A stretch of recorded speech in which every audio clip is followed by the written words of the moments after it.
Hello, everyone. We are still waiting for some people from the registered participants, but I think that's okay. They will just miss the introduction. My name is Andrzej Blachowicz. I am Managing Director of Climate Strategies. Some of you may know us. We are the international organization that brings together research and the recipient of that research on the policy and other kind of stakeholder side on any aspect of climate policy. So just transition has been one of our big themes over the past years. Welcome to this event. Ahead of us is 90 minutes of fascinating conversation about just transition for all, and more specifically, how to use the just transition concept in developing countries. So if we can move to the next slide. So here is the game plan for the 90 minutes. We'll start with my introduction, and then the highlight will be obviously the presentations from the countries, the three countries we've been working with over the past year: Indonesia, Ghana, and Colombia. We'll have two types of engagement with the audience that we are going to propose. One is to Q&A function. So please type in your questions during the country presentations in the Q&A chat. You find the Q&A icon at the bottom of your screen. So you can start doing it pretty much right away. And then after the three presentations, we'll have a bit of time to ask some of the questions to our presenters. All questions will be saved, and hopefully, we can follow up on some of them later. Then we move to the panel discussion, where we have three excellent panelists.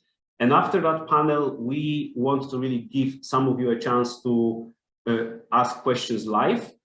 And for that, we will ask you to use the raise hand function that is also on the same bar at the bottom. And we'll allow a couple of people as time permits to come in. One other aspect from my housekeeping notes is that the meeting is being recorded.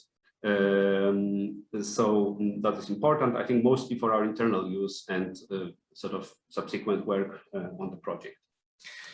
Okay, if we can move to the next slide.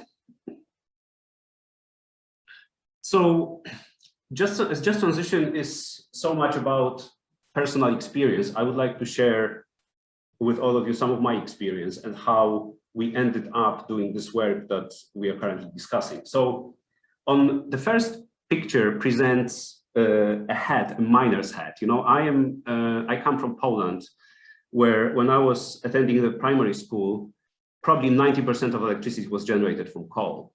And the 4th of December is the Miners' Day, the day of Saint Barbara, the patron of miners. So every child in Polish schools would make such a hat.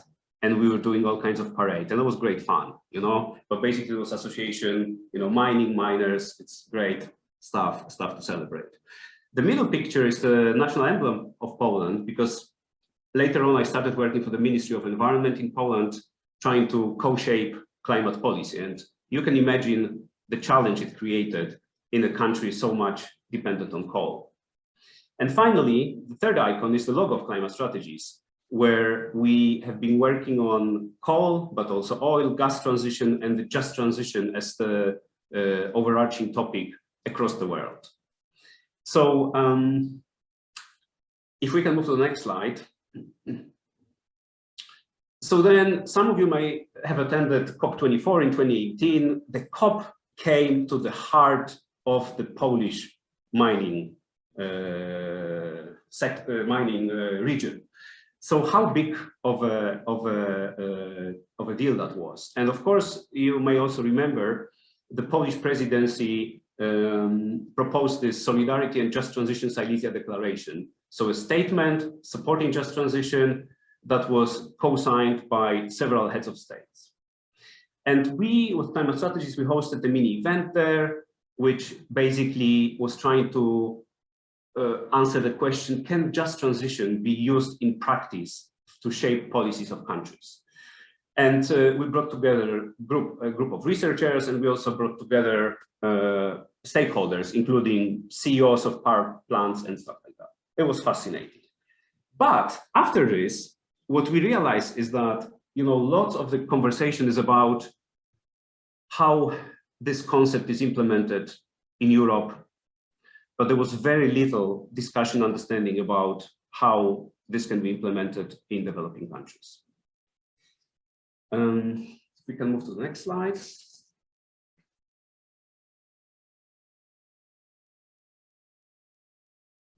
So since Katowice, we've been working on the subject of how can just transition be implemented and be of use to shape policies of developing countries. And of course, we realized, and this is an obvious truth, that the pool called developing countries is so diverse that you almost have multiple groups. I mean, not almost, you have multiple groups of countries with their various situations, sizes, circumstances. So we thought there's so much work to do. And the event here is a conclusion of a recent one-year project where we looked at 3 countries, Ghana, Indonesia, and Colombia. And you'll hear from our in-country partners about their conclusion of their work, but so I don't want to steal the show. This presentation is really like a teaser. It's like an introduction invitation to listen to the countries. But just to flag that we'll be talking, I'm going to just flag 3 main areas that the report from the project, which we are currently writing, is going to focus, which is informal economy, governance structure, and stakeholder engagement. And this event is also going to contribute to finalization of that report. So informal economy, those of you who are working on this know that, but it's interesting to just compare the statistics. You can see the magnitude of the problem. Informal economy, which means people not taxed or not monitored, this is 60 to 80% in developing countries, or even more in Ghana. In the EU, it's below 20%. And, you know, important is to say that in times of crisis, like for instance, the COVID-19, those people are completely left behind, left alone. There are no safety nets for them. They are just not captured very often in official responses. If we can move to the next slide. Then we have the governance systems, which is, you know, a very diverse group of issues. So they range from lack of coordination and collaboration between various ministries, which is actually a common problem for any country in this world. Then we have situations like people who are custodians of natural resources in some of the countries. They are completely not included in elaborating solutions. Then you have the issue of high dependence on revenues from selling commodities like coal, oil, and gas. And finally, it's important to say that very often the COVID-19 response actions were really not, you know, long-term. We're not taking into account the low carbon, build back better, but they were just literally directly responding to the immediate crisis, the health crisis. If we could move to the next one. Sorry, just a reminder that while I'm doing this introduction, you guys can already put questions in the Q&A function at the bottom. For those of you who arrived, joined us later, there's a Q&A function. So any questions you have now or during the country presentations, please feel free to type them in now. So the third component is stakeholder engagement, which basically what we were trying to do is to show that it's not only whether it's coal or green, but how the transition can create co-benefits to communities and to our climate. However, of course, we also have to be open and clear that there will be trade-offs and there will be losers in that process, but we just need to identify them and mitigate the impacts. The other conclusion on stakeholder is that there's no like end date for stakeholder engagement. This is something that is ongoing, has many iterations, and also you know, can go wrong very often, but it shouldn't prevent us from doing the engagement. And finally, the capacity building, which basically we are interpreting as sort of bringing relevant experience and having discussions about how experience elsewhere could be utilized in the very specific context of a particular country or region. We can move to the next one. I think this is really like probably the most important slide, which basically is about how the concept, and we know that, and we say that we'll say that in this report, we've been saying this throughout our work on the subject, is that just transition has many definitions, and there's no one right, correct definition. It's not like the meter, 1 meter from SEV, but it's basically something with really diverse interpretations. So we really need to make sure that we support countries in finding their own definition, finding their own interpretation, finding their own use for their policies.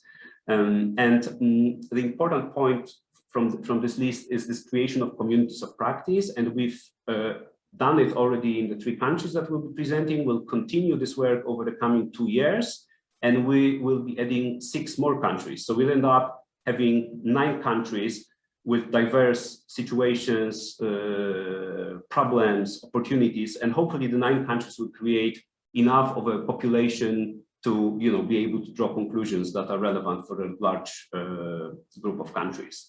And there's also this aspect to mention here about the dialogue with funders, investors, so that people support institutions supporting growth and development, that the just transition should be included in the funding programs, but again in the way that really reflects what those countries need.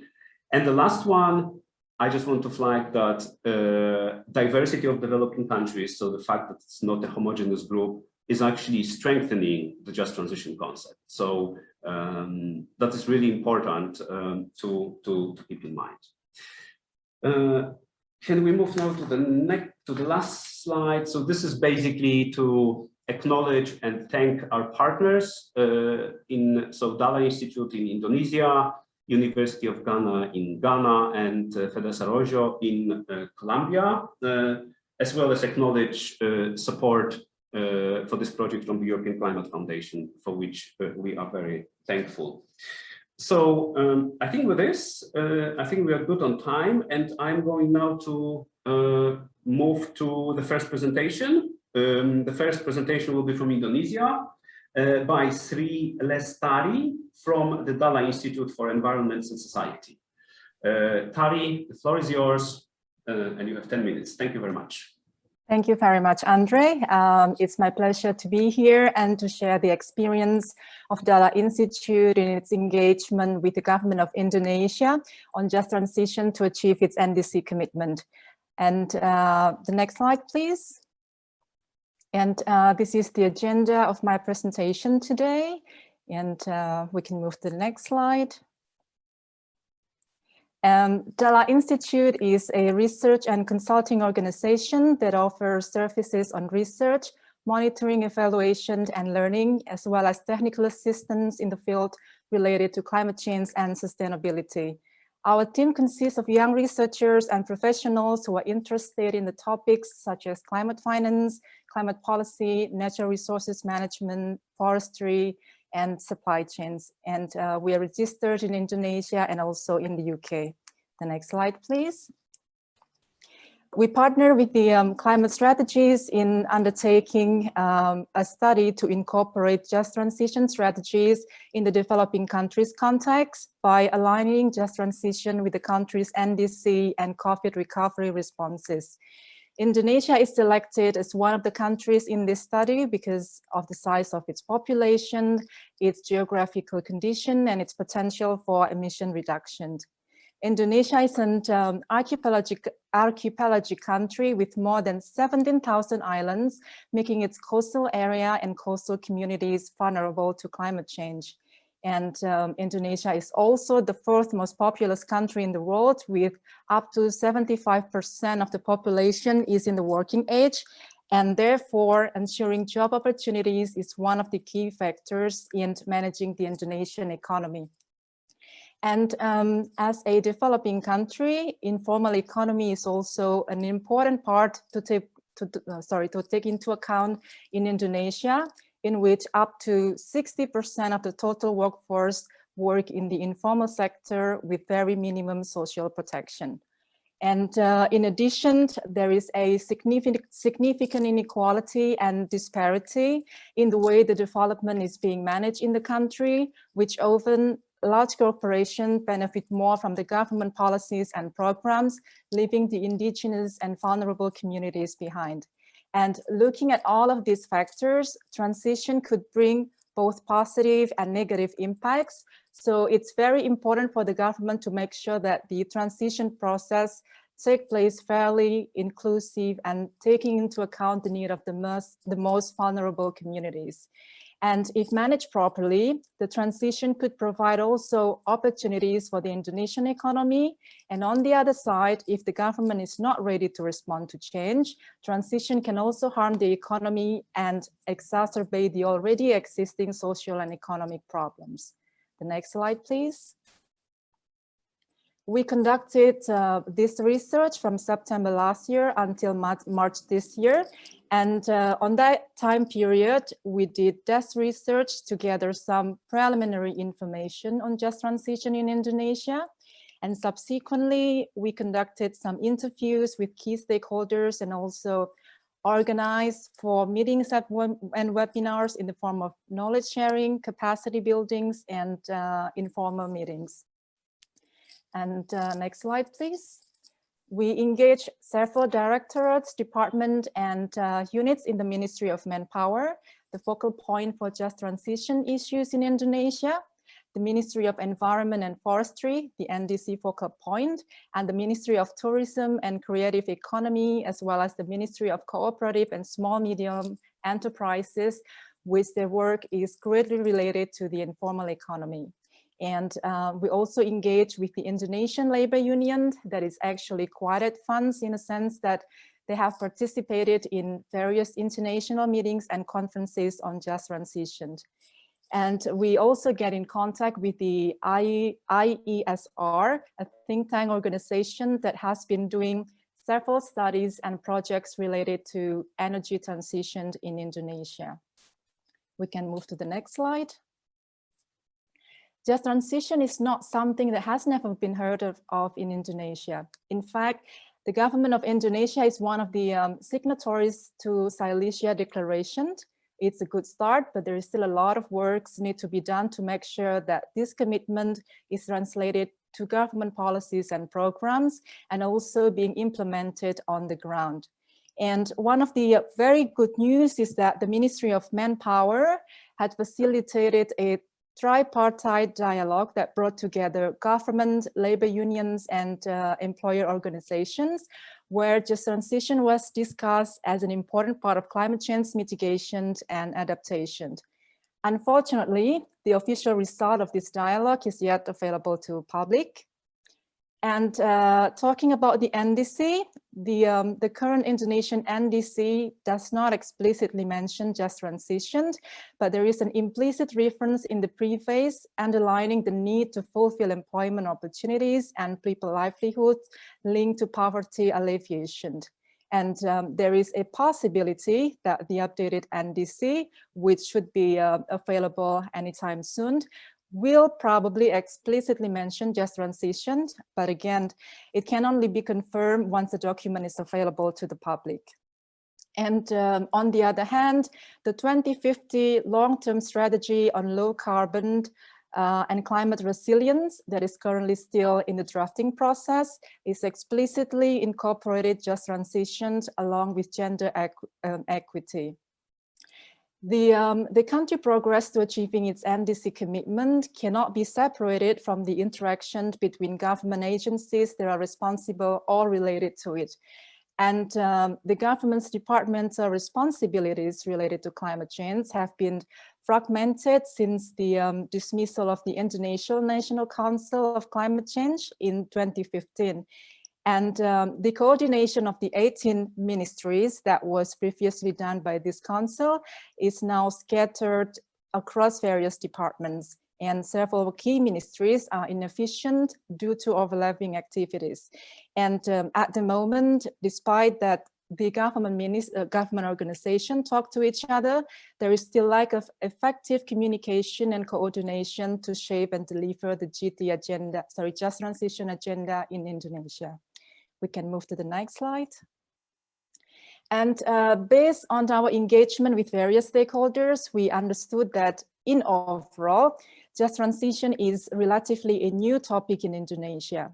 Most of the stakeholders, except few, have very limited conceptual understanding on just transition, and several stakeholders whose scope of work is not directly related to climate change have never heard this concept before. And within an organization itself, there is an imbalanced knowledge, with one department normally has a lot of knowledge and information about just transition, while others have never heard about it before. And this limited understanding initially has caused some stakeholders being reluctant to discuss issues related to just transition with the external actors. But then in our approach, we emphasize that what we need is more of a dialogue between stakeholders where everyone can speak and express their opinion. And subsequently, we always conducted an introduction presentation on general climate change issue and also just transition during our engagement meetings to shape the basis of the discussion.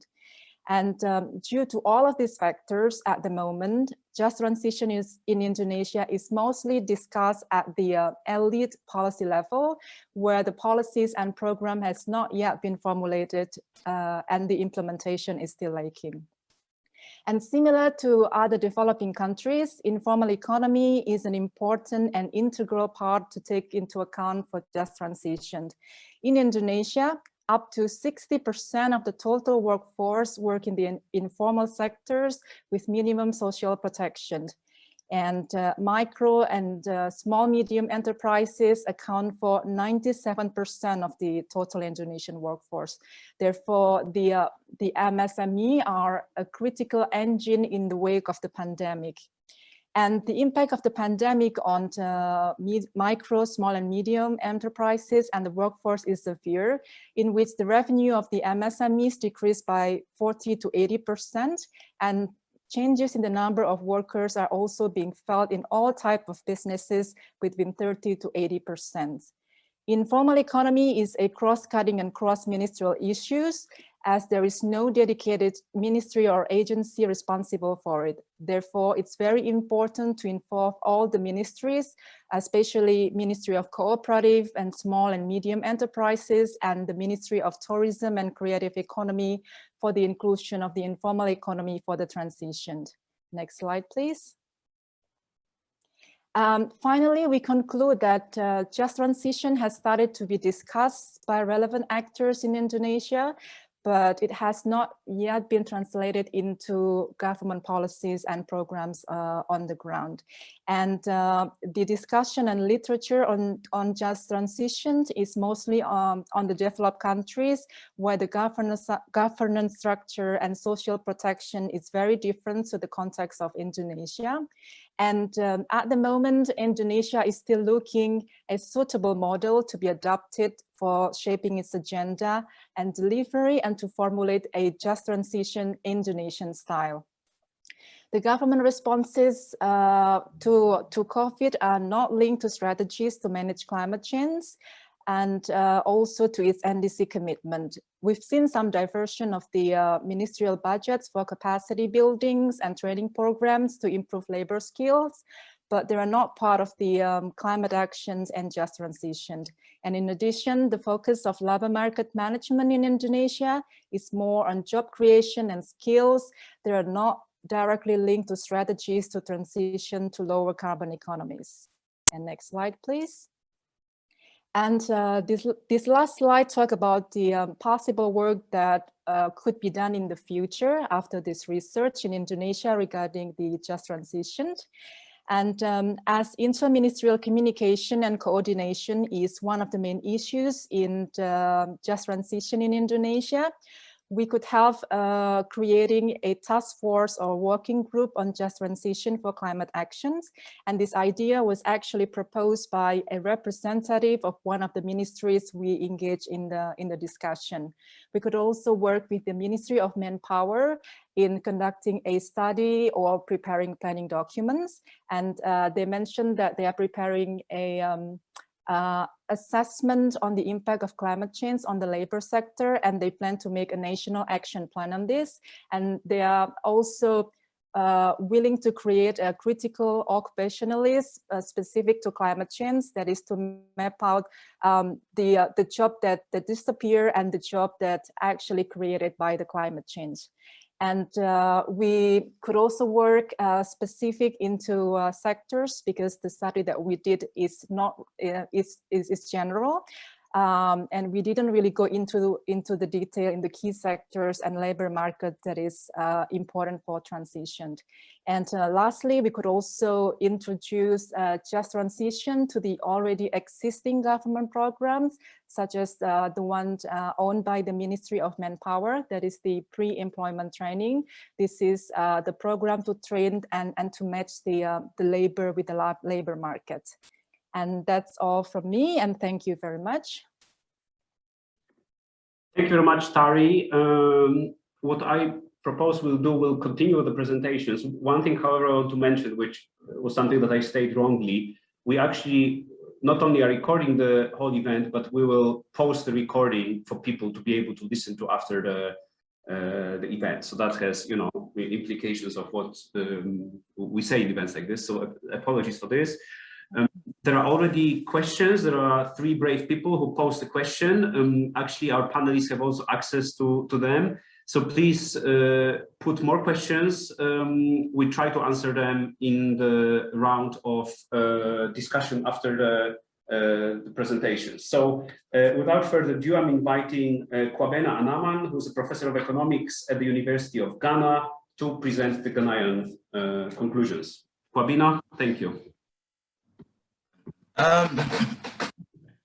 Very much, and good afternoon, ladies and gentlemen. Bonjour, mesdames et messieurs. Selamat petang for our friends in Indonesia. I would like to start my presentation. Can you go to the next slide, please? The next slide. I'll follow an outline of presentation, introduction, country situation, the methods, and our main findings. Please, the next slide. The next slide, please. Climate change is now really seen to be a big problem globally. And as you are aware, it has unequal distribution of its impacts, especially hitting poor and developing countries, mainly in Africa and other parts of the tropical belt. Next slide, please. Now, in the year 2020, which marked 5 years of adoption of the program, which many countries made commitments, the world was struck with the COVID-19. It has severe economic and environmental effects. Please, can you move to the next slide, please? Ghana is in the coastal part of West Africa. In last census, about 42% of the working population was in agriculture and 86% was in the formal sector. So 44% of the population were in the informal non-agricultural sector. Next slide, please. So how did we do our work? We followed the work of Henrik and Sadowski in 1999, and we interviewed 4 main types of stakeholders. The first one are the regulatory stakeholders, made up of those in state institutions and government departments involved with climate change. Then we also looked at organizational stakeholders, made up of both formal and informal institutions which protect workers' rights and interests. I think I can come down without, come down a little bit. The third group are the informal sector workers. And as I said, they constitute about 46% of the working population. And the fourth group, we also looked at the traditional councils and traditional leaders.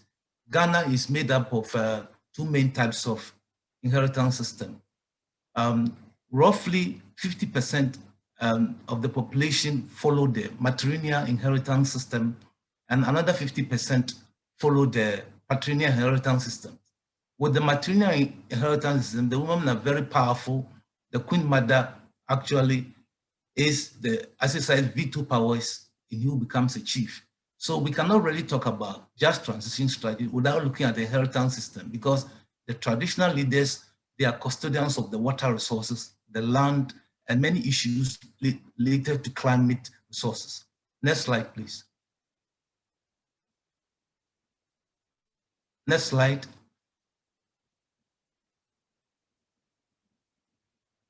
Yeah, okay. Now what we did for the informal sector workers, we did an interview, two interviews made up of 40 informal sector workers, male, and 40 female informal sector workers, equally divided. And we did in 2 districts.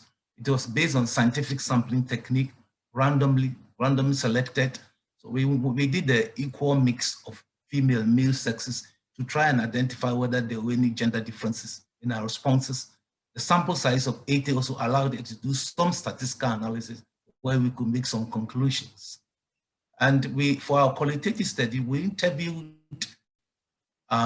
key government officials and the agencies in about 15 of those agencies.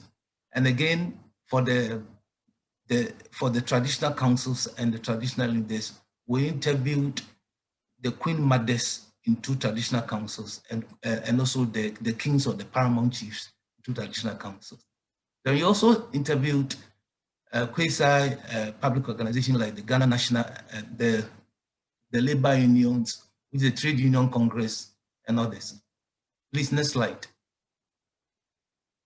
The next slide, please. Basically, our findings was that we found out that most people we interviewed were aware of climate change and its impact.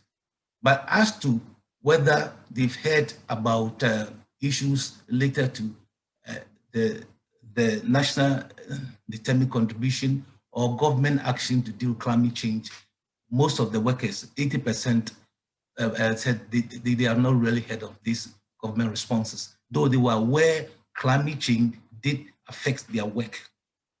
Next slide, please. Next slide. Yes. Now, in terms of the knowledge of climate change policy, as I said, most of the workers and even the chiefs were not aware.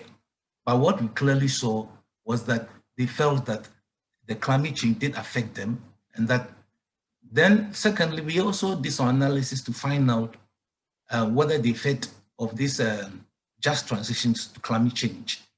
And the study we saw, we did some logistic regression analysis, and we felt that the formal education attainment of the workers was the major significant factor that influenced whether the person has heard of just transition or not. So that came in the logistic regression, which will come on later with the results and findings. Next slide, please. The next slide. Yes, then as we said, we also interviewed a series of worker unions, including the Ghana Trade Union Congress, and the major one we interviewed was the Ghana Private Road Transport Union. And generally, they were doing certain things in terms of just transitions, and they had their own programs to help workers. One of the things they are doing is that they are raising funds for the workers or the transport owners to buy cars and transport vehicles which were ecological friendly, which emitted less greenhouse gas in terms of the emissions. So they were raising funds so that they acquire environmental friendly vehicles. That's one of the things that we saw they were doing. Next slide, please. Yeah, this is the results on the just transition. If you come down in the regression analysis, you see that we did a binary logic regression analysis, and the dependent variable is, have you heard of just transition?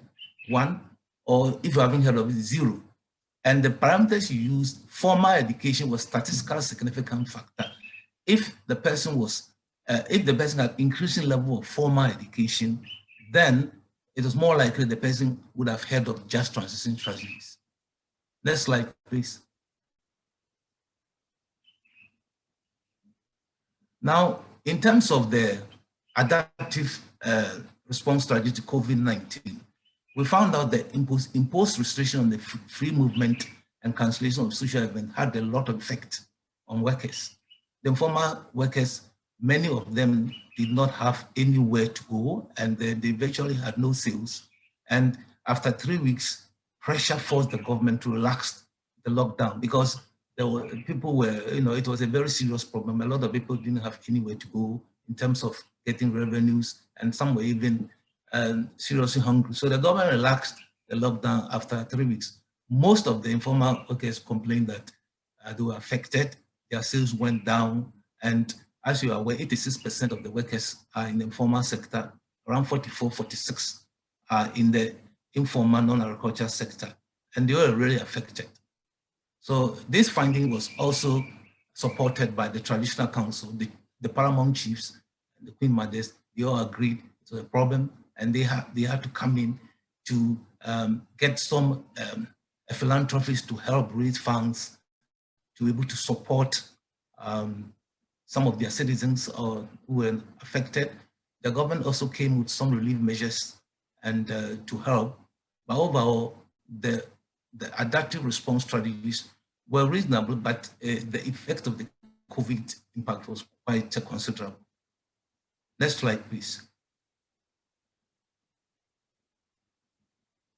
Next slide. So Kwabena, if you could try to wrap up, that would be appreciated. Thank you. Yes, I'm trying to wrap up now. In general, the respondents believe that the government could have helped more with the just transition strategies in the COVID. Now, the final part is that we had the workshop with the key participants on 10 February 2021, and they all came together and they agreed. The major conclusion is that the informal sector workers would like the government to involve them more, because they say tax time, they are always asking them to pay taxes, and that they would like them to be more involved, both in the formulation and implementation of climate strategies. So to conclude, our studies was based on looking at 4 major groups. The informal sector workers, we randomly selected 80 workers, 40 male, 40 female. Second, traditional council, 2 paramount chiefs and 2 paramount queen mothers. The third, specialist formal sector group like the Trade Union Congress would protect workers' rights. And fourth, the regulatory agencies, those involved, the key government officials. The overall conclusion was that those in the formal sector agencies that draft climate change, they were aware of just transition, but the informal sector workers and traditional councils, they were simply not aware of most of just transition strategies. They push for the idea that the government should involve them more with the formulation, planning, and implementation of just strategy. Finally, at the University of Ghana, we are carrying out 2 major projects which are looking at the quantitative analysis of impact of greenhouse impacts. For example, the government wants to increase rice production. Rice production itself brings just transition.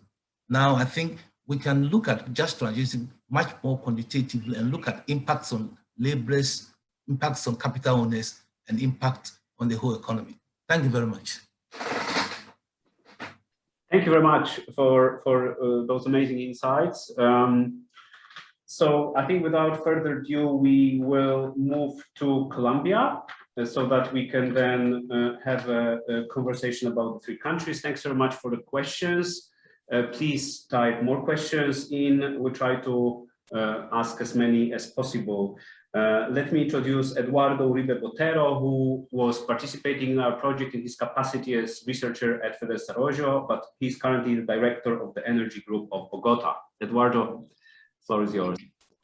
Good morning, or good afternoon, or good night, depending on where you are, to everyone. It's a pleasure for me to be here presenting these results. So please, next slide.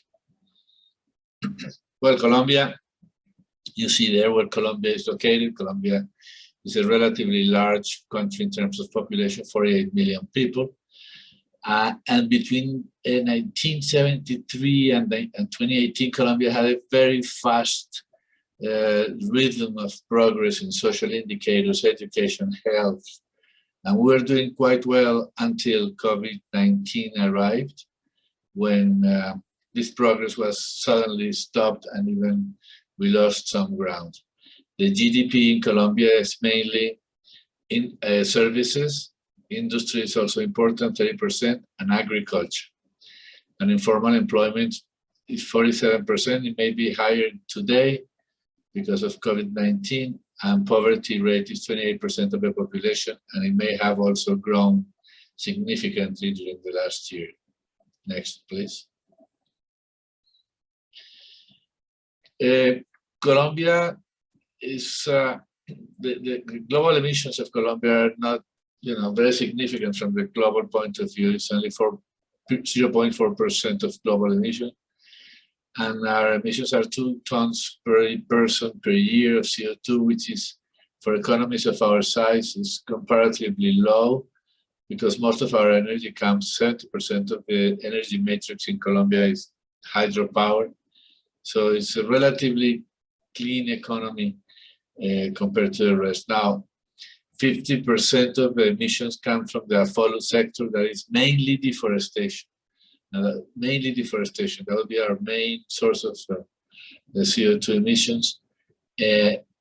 Energy, including transportation, is 36%, and coal corresponds to 30% of the electricity capacity. Next, please. Now, Colombia has a very robust body of regulations and policies related to climate change. And the ambitions of the NDC were quite ambitious. We aim to reduce our emissions by 51% by year 2030 with respect to the business as usual scenario, and to be carbon neutral by 2050. The main sectors are, according to our emissions, are agriculture, energy, and transportation. Now, the NDC does allude to the energy transition concept. Although nothing has happened, the NDC, the reviewed NDC does include it, and that's quite significant. Now, in addition to the NDCs, or better, there are a series of policies to support the NDC. There are national policies, low carbon development policies. There is a national plan for adaptation to climate change, forest management, and so on and so forth. So I would say that while the government has put a great emphasis on climate change policies, mitigation, and adaptation, there is very little awareness, really, of the impact of these policies on labor markets. Next, please. Now, the two main social groups that will be impacted in Colombia by the energy transition would be the workers of the coal thermal industry and the indigenous communities that inhabit natural forests and ecosystems, which conservation is critical for climate change mitigation and adaptation. Now, most of the workers of the thermal coal industry are formal. This thermal coal that is exported nowadays to Turkey, because many countries are no longer buying. There is a huge crisis in prices. Many of them, thousands of them, are losing their jobs, but they are formal unionized workers. Now, the rural workers, the indigenous communities, are fearful that conservation policies would affect their territorial rights, their traditional rights, their economic rights. That's a fear they have, and it's a fear that is based on experience, because the national park system, in fact, coincides with many areas of traditional people, and they have felt the impact of the national conservation policies on their economic rights and territorial rights. Next, please.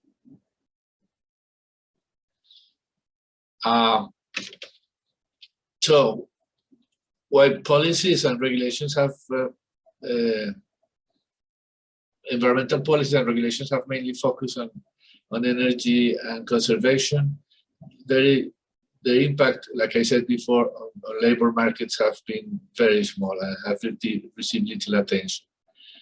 although the NDC does allude to energy, to a fair transition, to a just transition, the government of Colombia has not paid in this. There are no policies in place, very much like in Indonesia, doesn't have policies in place to mitigate the impact or to monitor the impact.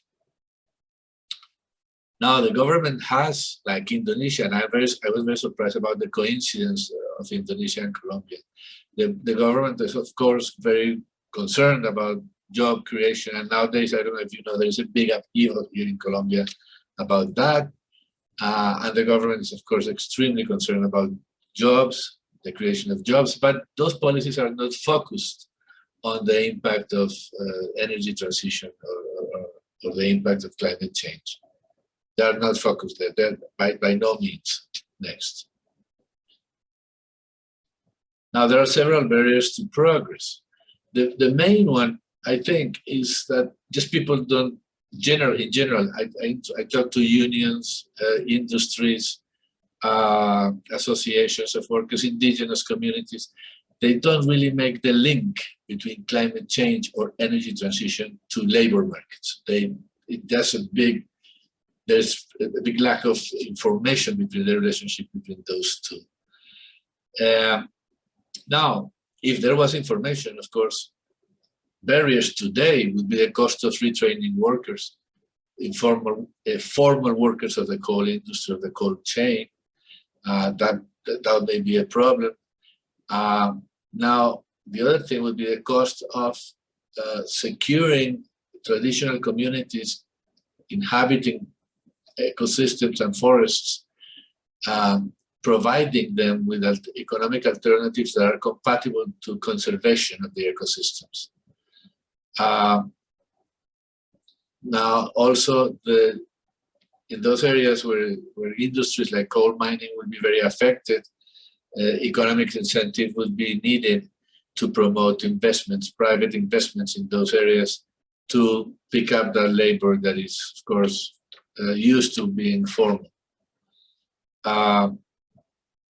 And also, there may be opposition to invest public resources in a just transition strategy, mainly because many people would think that every Colombian who has lost his job would be equally entitled to public policies focused on their needs. Next, please. So our general findings, like I said before, as environmental policies have been profuse and very ambitious, their potential impacts on jobs and labor markets have received very little attention. Likewise, the participation and the awareness of stakeholders potentially affected by climate change have been very limited or absent. Although the NDC indicates that the government of Colombia is aware of a fair transition, of a need for a fair transition, there is little to be done, and the impact of climate change is beginning to be felt by some communities, mainly from the coal industry.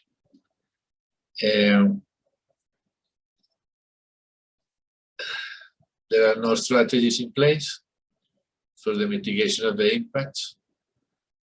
And now, because of the pandemic, I think that was a big problem, the participation of communities in the design of policies in general, in national policy, local policy, transition policy, has been very limited. Many people who would be very relevant to these discussions, of course, don't have access to internet, live in rural areas, and are busy trying to cope with this crisis.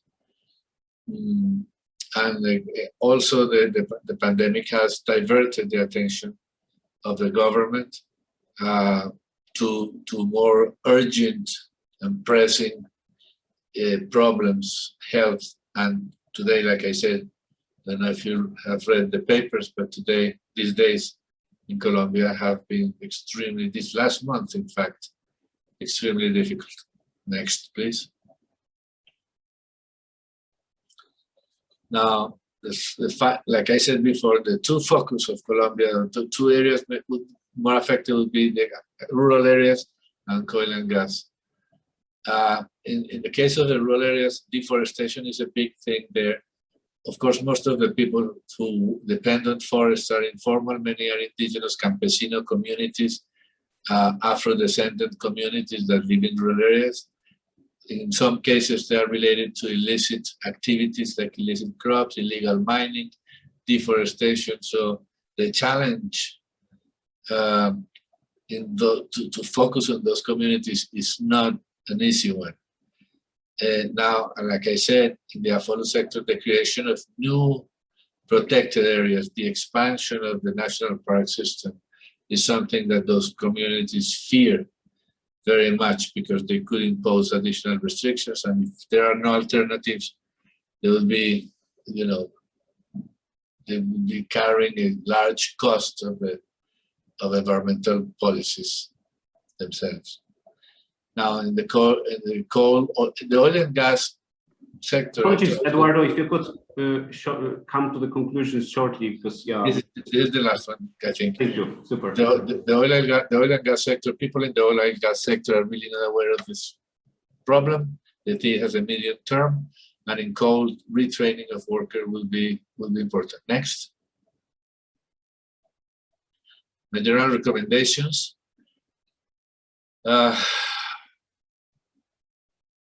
Well, like I said, I'm not going to repeat that. Conservation strategies could disproportionately affect economic rights of poor communities. The thermal coal mining regions where massive layoffs are taking place are poor and highly dependent on taxes. So it's not only the workers, it's the regions where those industries are. Those will also be affected.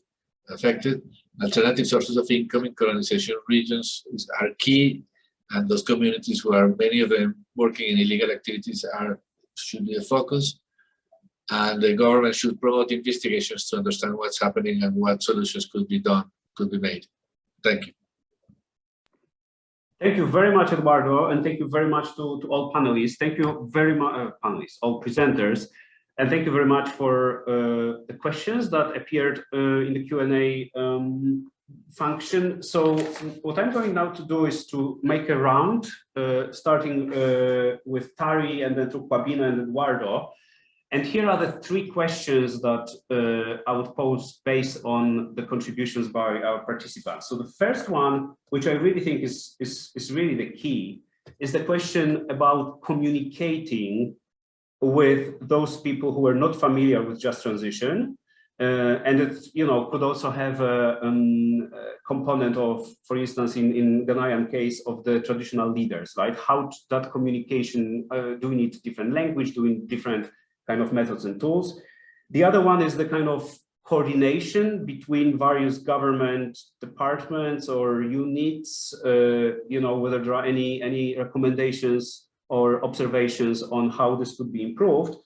And also that was triggered by Eduardo, but we had a question about this. Could you guys, while answering those questions, let us know what is the percentage of people employed in fossil fuel industries versus other industries?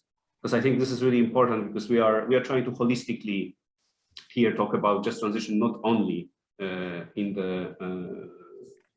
relation to fossil fuels.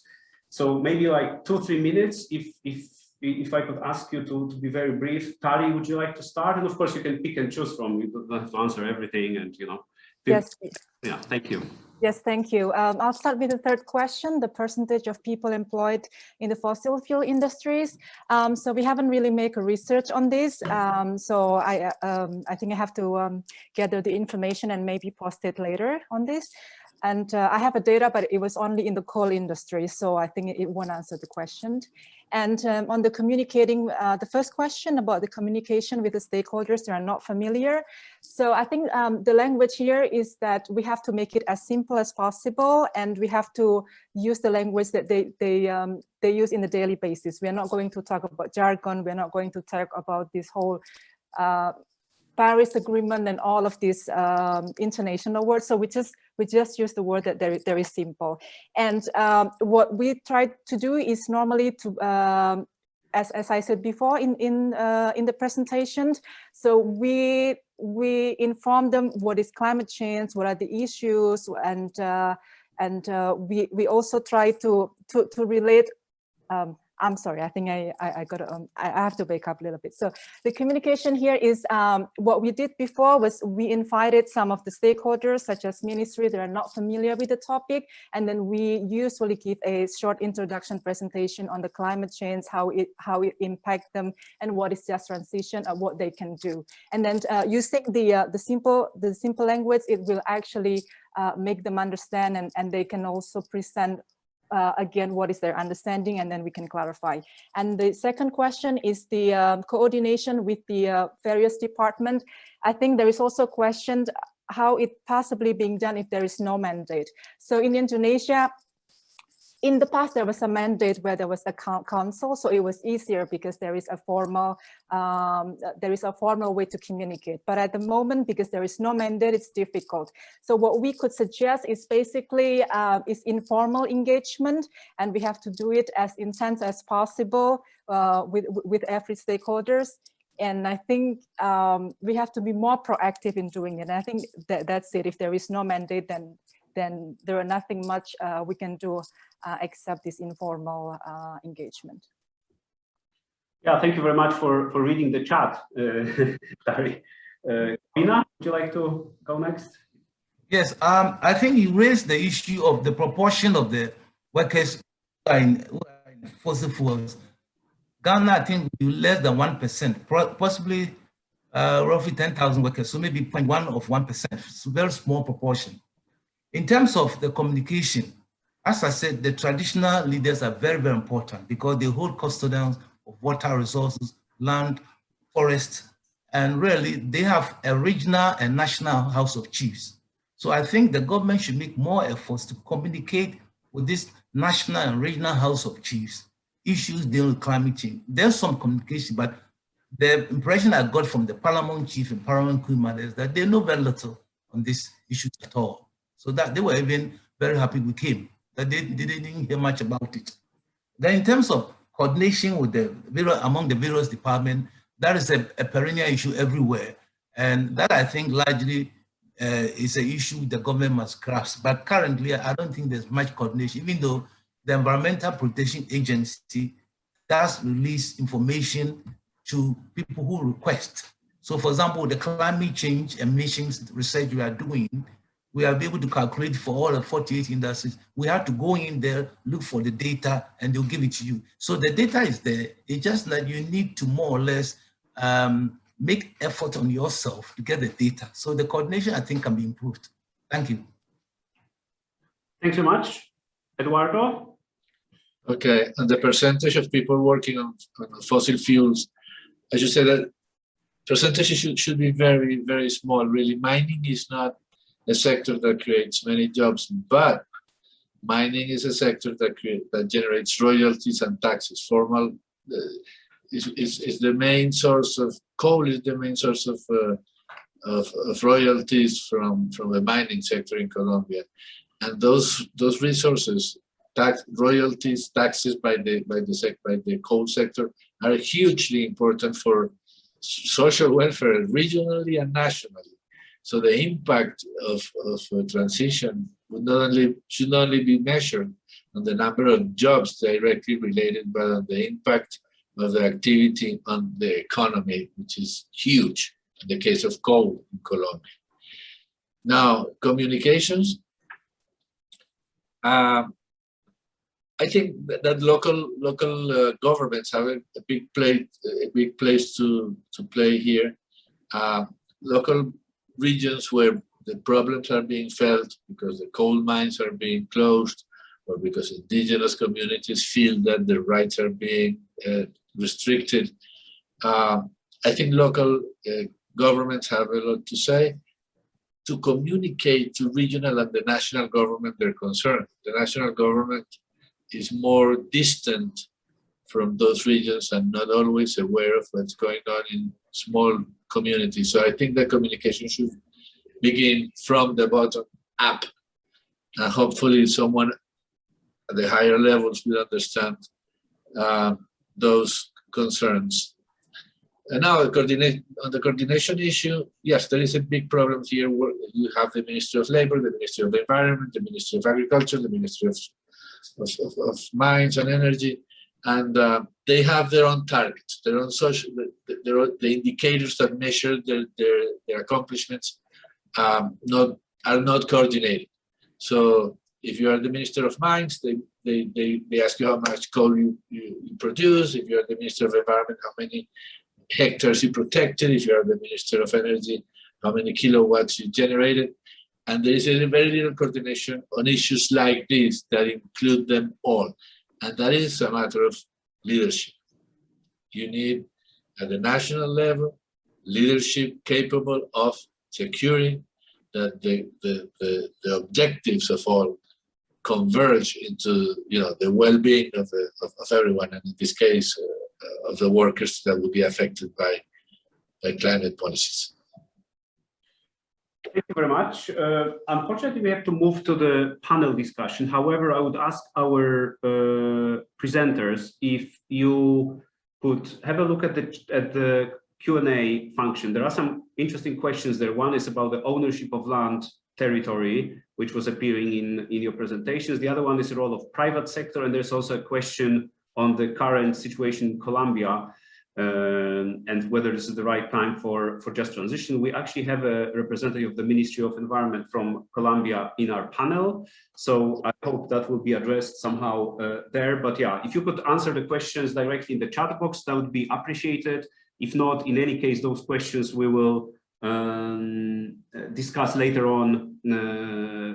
Perhaps some of the answers could be included in the final report or in the next phase of the project.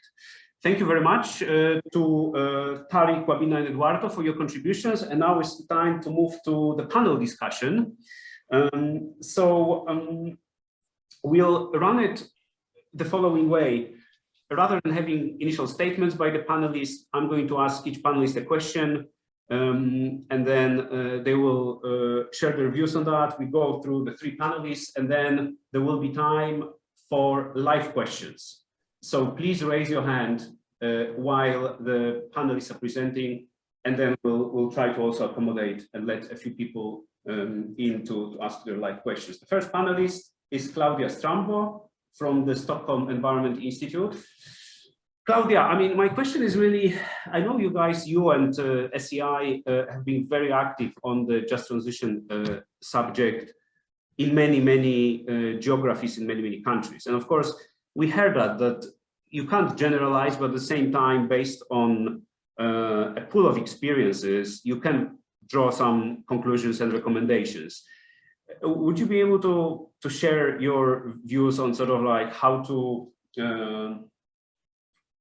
you can draw the sort of lessons, recommendations from multiple countries, multiple continents into, you know, something useful? I mean, this is what we are trying to answer with our project, but I'm curious about your view. And the second question that I have is on, I know you're doing some work for the climate investment funds, is this issue of how the just transition element is or can be incorporated in the funding priorities and programming. Sure. Thank you, Andrzej, and hello, everybody. Thanks for the opportunity to participate. So as to the first question, of course, there are a lot of differences between countries and also within countries in terms of the challenges and also opportunities that come with decarbonization and just transition. And that's why a territorial approach, and Eduardo mentioned that, is so important. And that's, we can see also, it's the approach that the European Union has taken with the just transition territorial plans. But there are also a lot of commonalities between countries in regions and across regions.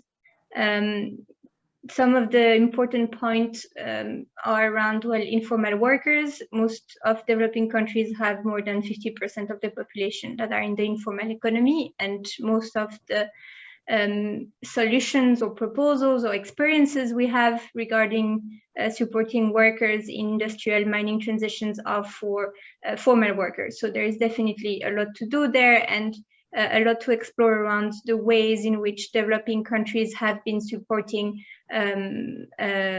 population that work in informal economy with transfers and other type of mechanisms to support them. Another point is about the issues around the governance of extractive industries. That's quite key in the just transition, not only because you have a very huge part of the extractive industry that we are trying to move away from, all the fossil fuel industry, but also because the transition implies an increase in demand for other minerals, and how we manage this sector so that the increase in production benefits populations is a key point, and that's very much present in a lot of developing countries. Another one is around the importance of sectors linked to carbon emissions for generating fiscal income and for balancing the trade account. Eduardo mentioned that also, and that's very key. If you look at Latin America, it's not only oil and coal, but also soya and agriculture products, right, in some of the big exporters. Some other points I wanted to mention was where the risks linked to, so you have many of the countries we're looking at and we worked at have quite a high level of inequalities.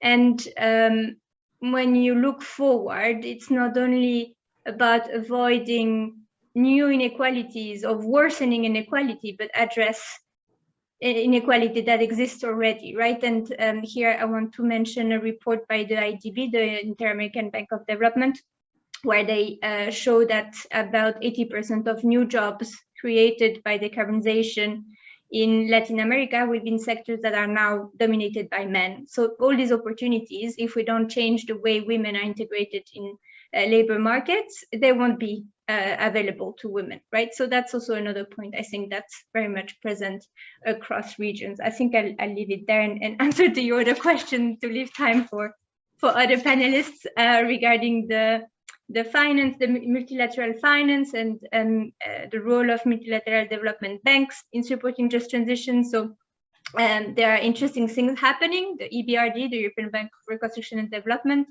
is working on that. They have now a just transition initiative that basically sets some priority sectors for investment to support the just transition around reconversion of high carbon assets and also rehabilitation of old mine and industrial sites, about fostering entrepreneurship and investment in sustainable infrastructure, right? And in the CIF, in the Climate Investment Fund, they've been doing an very interesting work about assessing, learning from past projects and how going forward, how the projects can be designed and implemented, also the type of projects in a way that can support just transition. So there is a page that I recommend to look at from the CIF with a lot of resources, a library of resources, also with a lot of interesting materials, and you can find interesting case studies in energy for India and South Africa, and there will be this year also another 2 cases on deforestation in Ghana and water in Bolivia. Yeah, I'll leave it there. Super, thank you very much, Claudia, and sorry to dump 2 questions on you. Now, let me move to our second panelist, and this is, this intervention is really of great interest to this discussion and to us doing the research, because we have an honor to have Mr. Juan Casas from the Directorate of Climate Change and Risk Management in the Colombian Ministry of Environment and Sustainable Development.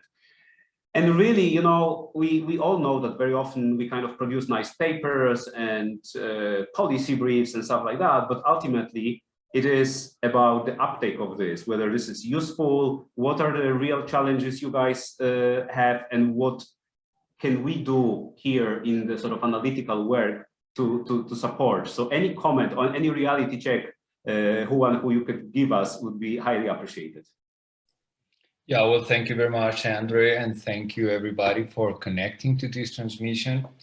Well, let's start by saying that for Colombia, a just transition of the workforce toward green economies is assumed as an imperative today for sustainable development and, of course, for low carbon development policies. So, although it is a new issue for the country, we already understand that it's of vital importance.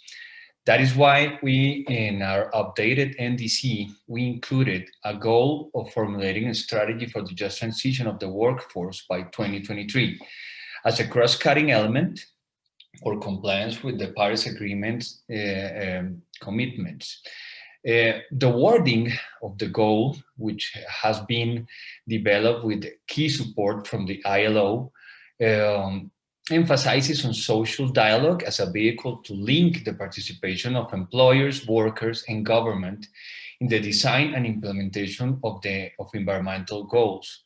The country's long-term strategy also includes just transition as a vital cross-cutting component. But now, let's see some of the biggest challenges that we have identified so far for a just transition in the Colombian context would be building capacity, how to build a better understanding of green jobs and the importance of the just transition of the workforce, the support for the private sector and labor organizations to foster just transition of the workforce, particularly to micro, small, medium-sized enterprises for the creation of green ventures and the promotion of employment in this sector, how to encourage the creation of new jobs and support the private sector for professions and trades that require transition, how to promote greater professionalization of vulnerable sectors such as agriculture, tourism,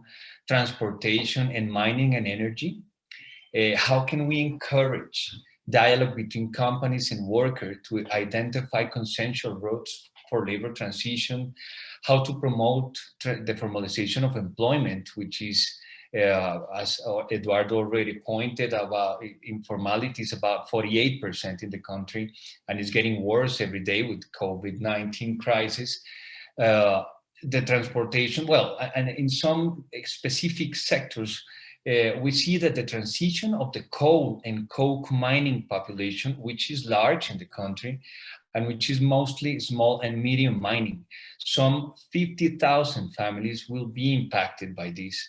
The oil and gas sector is to enter to compete in other markets, such as power generation too. And a just transition is crucial in the value chain of the use of mineral carbon in the long term with service companies, producers, and equipment maintenance.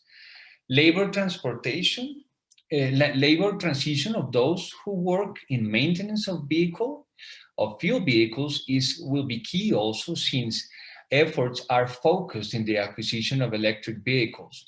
In agriculture, also, the formalization of rural employment and the training of the labor force in the use of new technologies is going to be vital. This will undoubtedly allow the generational renewal of personnel involved in agricultural activities. And when we look at education needs for a just transition, we see that clearly we need to strengthen the state, academia, and business articulations for a pertinent educational offer, which will be in accordance with territorial needs, of course, and technological developments, climate change impacts, and efforts to combat this phenomenon. Although this could be an effort that must be made in all areas and levels of educational service in order to achieve complete educational trajectories, to promote the necessary competencies that will have to emerge to fight against climate change, to transit to greener economies, which will be especially relevant in higher education, undergrad and postgraduate, and in the education for work and human development, of course. And and lastly, bioeconomy training will be vital at all levels of education, especially at the tertiary level, with a deepening of basic research, especially in bioprospecting and bioprocesses, to then develop everything related to outreach and technology transfer to promote university, business, civil society, and environment state alliances that allow the promotions of spin-offs from universities or spin-offs from existing companies. Well, that could be the most I could say, Andrzej. I think I'm on time now. Thank you. No, perfect. And thank you so much. And also, I especially like this education aspect that I think we tend to forget, right? That this is, I mean, one thing is what we do immediately, but then how we set the sort of the future generations, right? For instance, you can't kind of train coal miners if you're planning to phase out the economy. That's one example where very often the educational changes are too late. Thank you so much. And I hope, there will be still questions. Actually, I want to say to people, please be brave and raise your hands if you want to, because there will be an opportunity for a couple of questions for sure. So I know some of you have questions. So please just hit the button, raise hand, and after Joyashree presentation, we'll call on your participation. With that, I'd like to welcome Joyashree Roy, who is a professor at the Asian Institute of Technology and also IPCC author. Joyashree, I mean, the question that I have for you is, we know the coming 10 years are crucial. We call it the decisive decade. I just wonder whether, because there's, I think, a common perception here in the climate conversations, just transition is one of the key enablers to put us on the 1.5 trajectory. Do you agree with that? And what kind of reflections you have around that? So how do I bring in the kind of the IPCC science and the actual action in the coming years together? Yeah, thank you very much for asking this question. And I really appreciate the report that you have presented, because in our critical junction report, we talked about 6 major transitions that has to happen in this decisive decade globally to put the world on track for stabilization of global warming at 1.5 degrees Celsius below pre-industrial level. And one of those is for the energy sector, and where we can expect that this decade we will see continuously expanding renewable energy sector and the shrinking fossil fuel sector, because there the investment and subsidy will be reduced or declining. So IPCC report in 2008 actually notes that this 1.5 degrees Celsius pathway can create risks for sustainable development in regions with high dependency on fossil fuel for revenue and employment generation. So the suggestion was that what we need to do is that unless we address this, the participation from countries towards 1.5 degree Celsius pathway will be less. So how to make this participation more? So IPCC report was very clear on this also, that we do need policies in the countries with the high fossil fuel dependency for promoting diversification of the economy and the energy sector especially, so that they can address the associated challenges. So I feel that this report brings us a new knowledge that in which regions, what kind of policies might be needed for bringing them on board with the kind of action that is needed in this decade. I'll just give some examples. We need to see how diversification within the economy and especially in the energy sector can happen, and how to overcome this barrier. That's where we really need to be focusing on. Just to give an example, say India, which is very much coal dependent, right? And which is already taking actually multiple decisions and diversifying investment on the renewable energy sector to grow faster.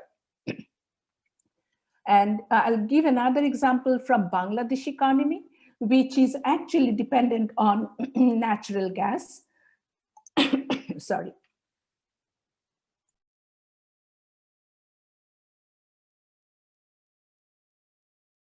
You're muted, Joyashree. Unmute yourself. Sorry. Yeah. So basically, Bangladesh is an economy which is dependent on natural gas, and it has taken policy, it is policy how to diversify that, because they are dependent, 60% of electricity comes from gas.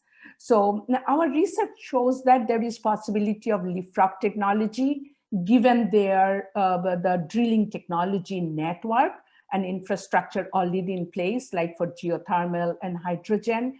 But for that, you know, that leapfrog, you really need investment plan from today.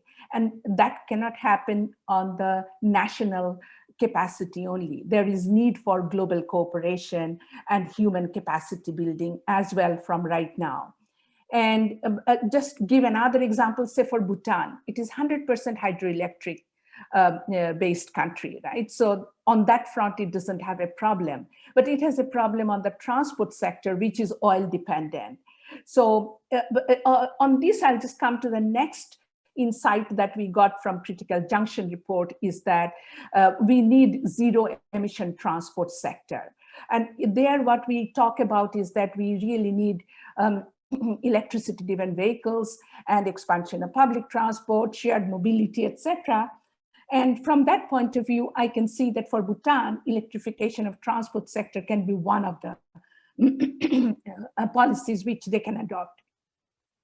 But the other point which comes up with this is that we also noted in IPCC report is that as a demand for electrification increases, the price for electricity will go up, and we can expect that.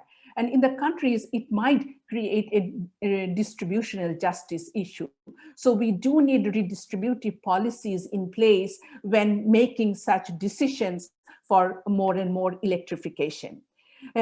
Also in our Critical Junction report, we say that what is really needed in this decade is how to ramp up the sink capacity by reducing deforestation, bioenergy, carbon capture and storage, and preservation of mangrove or the coastal seagrass meadows and all, which can capture carbon. So there are going to be new economic activities which are coming up, but then the countries might not be ready for those. So I think giving this information, where the new opportunities are coming up, and making them aware of these might help them to diversify their economy, look for new economies and new investment opportunities, and open up the economy towards that.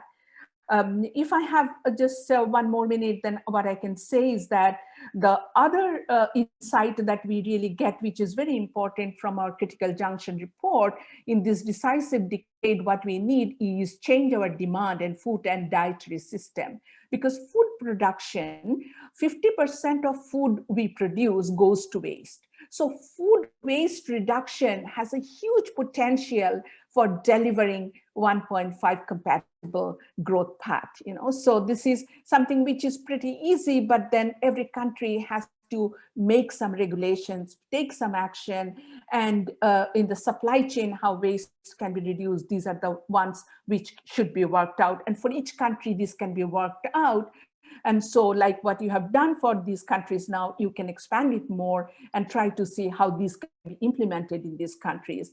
Although there is a talk of shift in dietary choices, like from animal source product to plant-based diets, but you know, countries like UK, US, and Sweden have already been showing signs of reducing meat consumption within a range of 14 to 23%. But we also need to remember, you know, in developing world, millions of people still suffer from malnutrition and will require additional animal protein to improve their health. So how do we really manage these opposing things, and how we globally actually come to a solution? So there is need for global solidarity and global action and cooperation to achieve these.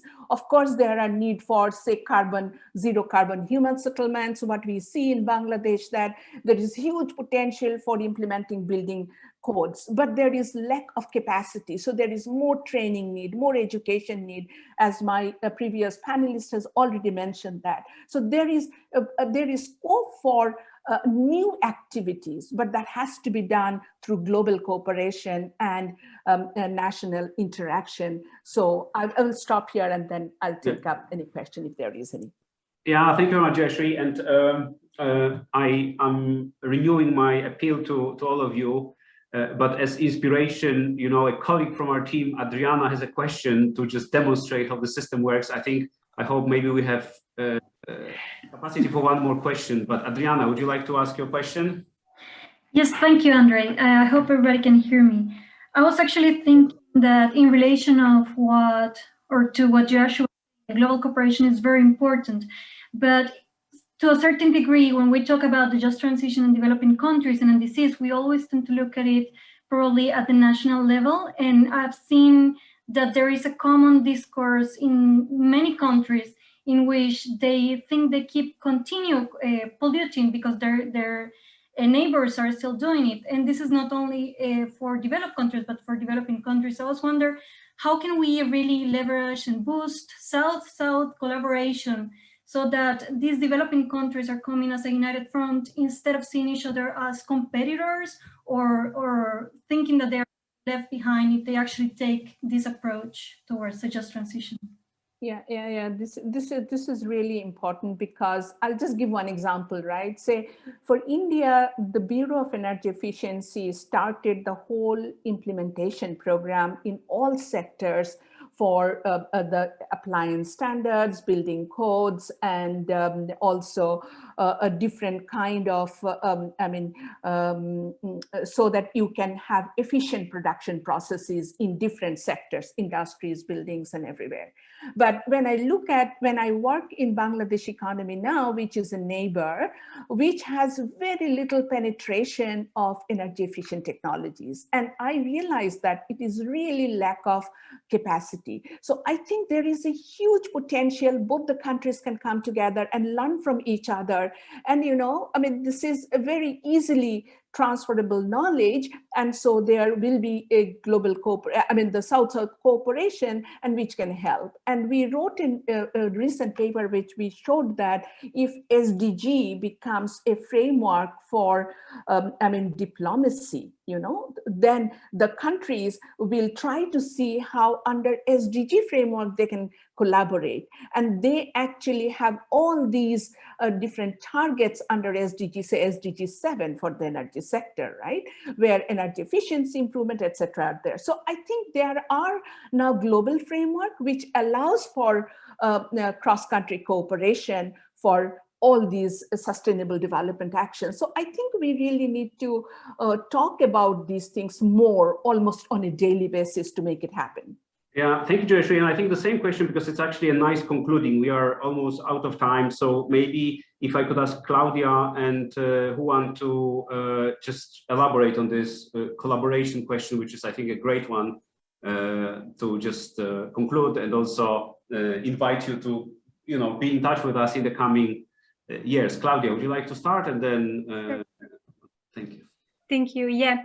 So, most of the literature and the policy efforts on just transition have been in developed countries so far, but there are things happening in developing countries, and you can see developing countries at different stages in the kind of shaping the debates and starting planning and finding out how to finance the transition. So I think South Africa is probably one of the countries that has gone the furthest in the process, but you also have Chile, who has done a lot of work on the coal power generation side. Trade unions have been active in different countries on these issues. So there's definitely a lot of potential for collaboration, South-South collaboration. And I think, as Andrzej mentioned at the beginning in his slide, the potential for strengthening the concept of just transition from the experience of developing countries, and not only South-South collaboration, but bringing back those insights to the work that's being done for transition in developed countries. I think it's essential. Mm-hmm. Thank you. Juan, last. Yeah.